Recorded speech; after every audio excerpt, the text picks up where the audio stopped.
injured, 4 police officers injured this time. Okay. Thank you very much. Good evening, everyone. I hope you are ready. Okay, thank you very much. This is a statement following today's chaos, looting, violence, and disruption of transport during protests against the fuel prices this Monday, 18th of May 2026. Our attention has been drawn to the chaos, violence, looting, and disruption of transport in the country today, ostensibly to protest high fuel prices.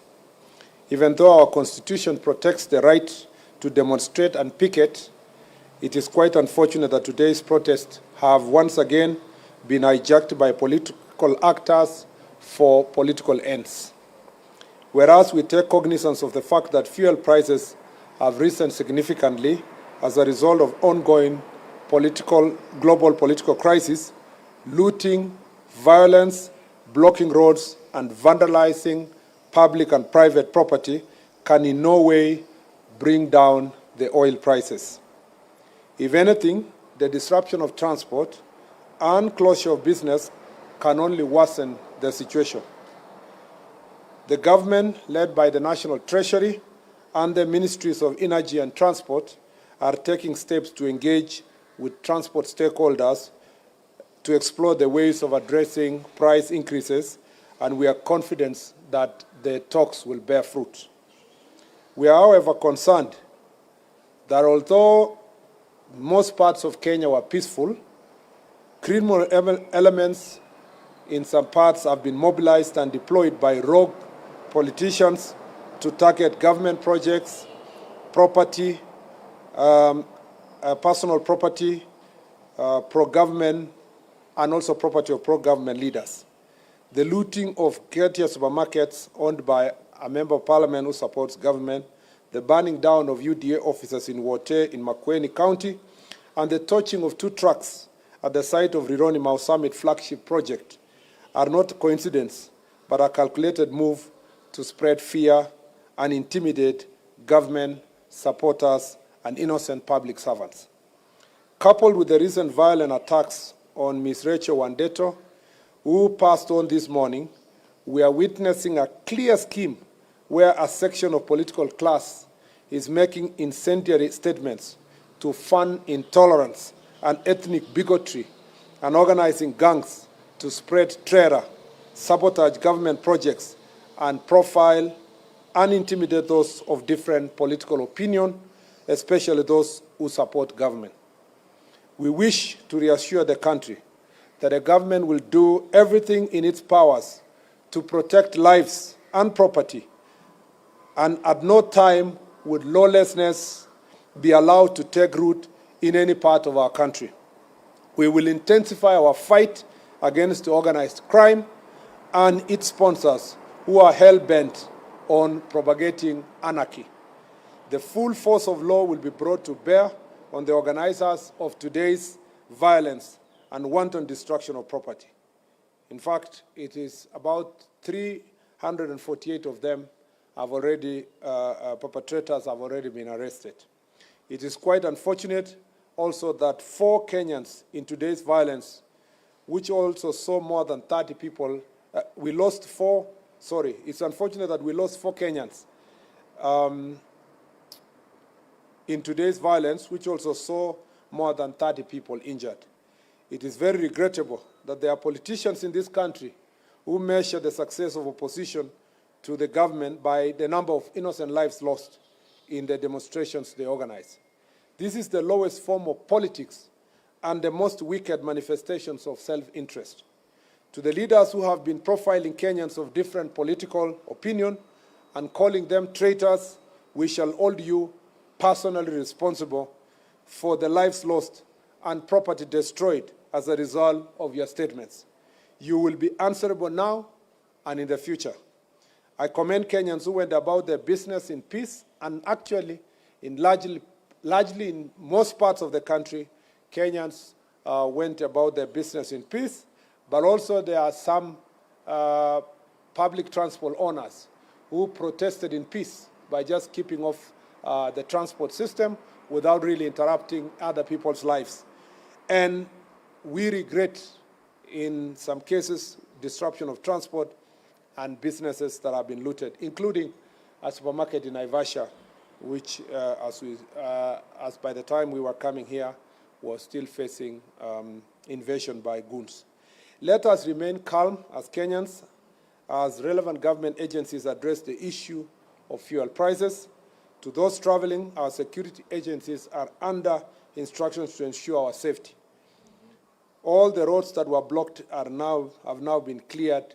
Part of Kirinyaga, there was an attempt in Rongai and in Kitengela, and a particular attempt in Kakamega to invade. I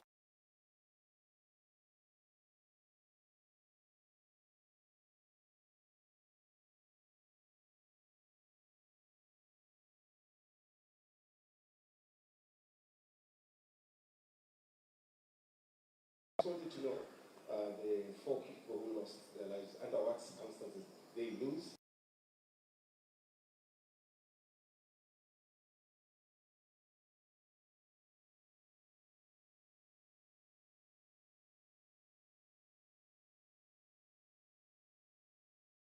As for those who lost their lives, investigations are ongoing. It will establish exactly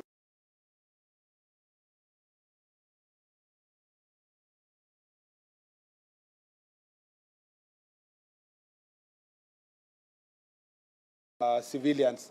So we leave that to the investigators to establish the exact situation, whether these are innocent civilians, innocent citizens, or were they criminals who died in the process of being apprehended or being dealt with. And on the question of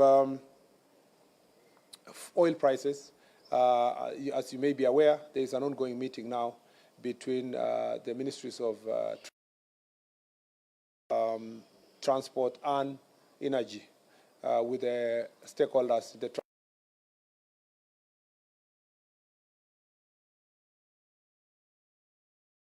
and the way forward on the question of oil prices. But, nobody is a visitor in Jerusalem. We at least have guarantee of supply of the fuel, even if it's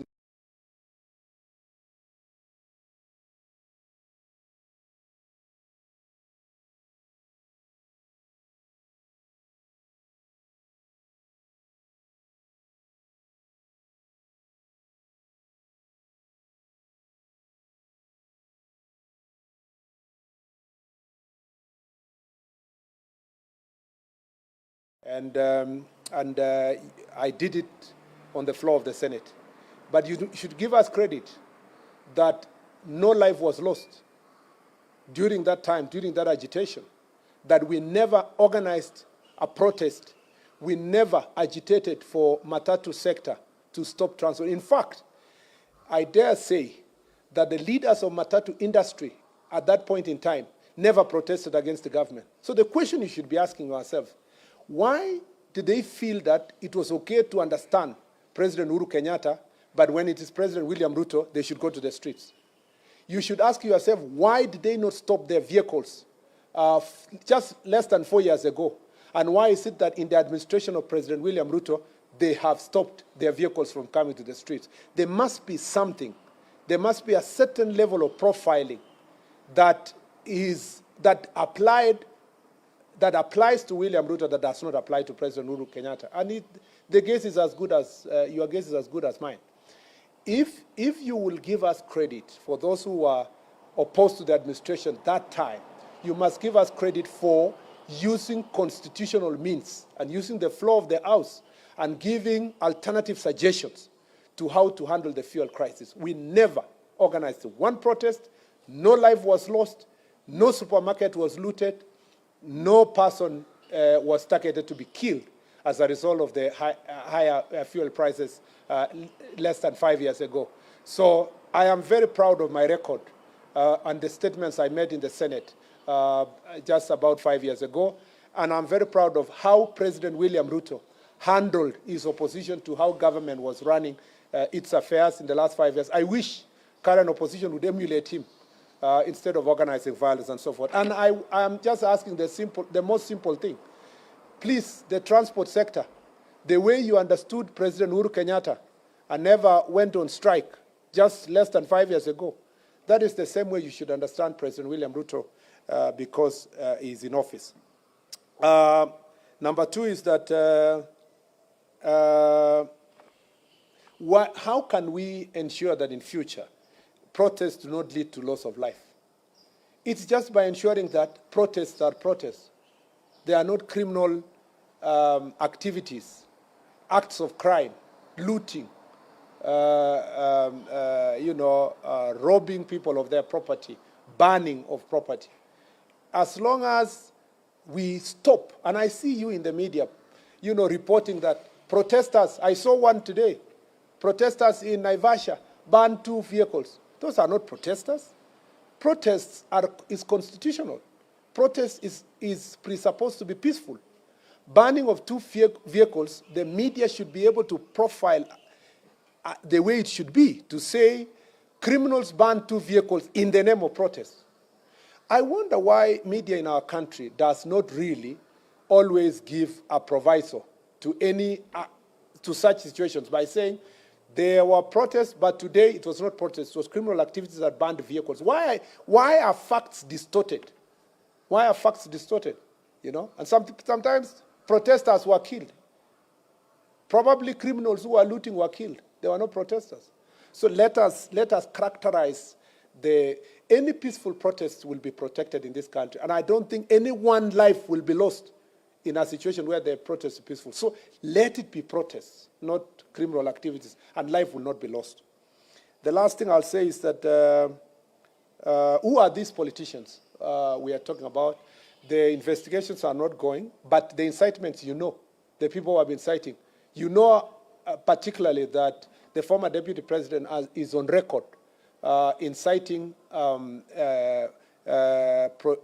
people who have a different opinion and telling people in his backyard that anybody who is having an alternative political opinion supporting President Ruto is a traitor, and the traitors must be punished. So the understanding of his supporters perhaps is that you must attack physically traitors, and he will be held personally responsible. And all other politicians who are engaging in these acts of violence will personally be held responsible. I see sometimes some of these politicians speaking about ICC, take this one, ICC, and so forth. I don't know if they know that they are making their bed now and they will lie in it.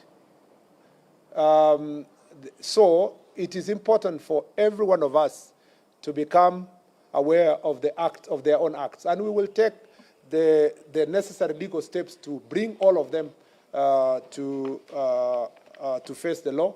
I know even the banning of the UDF officers in Wote, in Makueni, was organized by politicians, and the investigations are not going. So just give the DCI a few more hours, and those who are personally responsible will be held to account. I think I have answered all the questions. Yeah, I'm seeing somebody somewhere there. Yes, last one. Sorry, because you guys also indulged us by waiting for over an hour. I am indulging you by taking more questions. There's a dictatorship of the Kenyans. They're crying, why landlord countries, their prices are going down. Yet they're getting their fuel from the same port, which is the Mombasa port. Including the Ethiopia, which is very, very low than Kenyans. I don't want to mention countries, but the last example you gave, just go and Google now if they have any fuel. Okay? Even some of our neighboring countries already, they are rationing their fuel by telling the motorists they will take only a certain amount per week. So Kenya is different. We are a different economy. We have different challenges, and we have different approaches to issues. But I don't think in the next few days you will be willing to ask the same question in terms of comparison of price, because the information we have is that as days go by, everybody is feeling the impact, even by our neighbors. So that difference you're speaking about is not significant enough for you to measure the difference. Let's give it another 2 weeks and let's have that discussion again. But the most competent institution to respond to your question, of course, is the Ministry of Energy, and you know, because of the meeting they have at the moment and the Treasury and so forth, they will answer that question accordingly. The question you should also be asking is that how come in many countries where they have higher fuel prices, why are they not protesting by stopping public transport? Logically, the fact that the fuel is there should have guaranteed public transport, maybe at some slight higher cost. Then when government comes in, they would ask themselves, do we cushion the fuel prices or cushion the service provider by giving certain subsidy? But to say the fuel is there and you are not going to be able to continue public transport, I think it's unfortunate. And I'll tell you, just ask yourself a fundamental question. There is a reason why 5 years ago, under the leadership of President Uhuru Kenyatta, the public transport owners do not go on strike. And they decided in this particular time, at this particular time, in the administration of President William Ruto, they went on strike. That is a question that should prick your conscience and the conscience of any person who is willing to think through this issue. Asanteni sana. May God bless you. Thank you very much.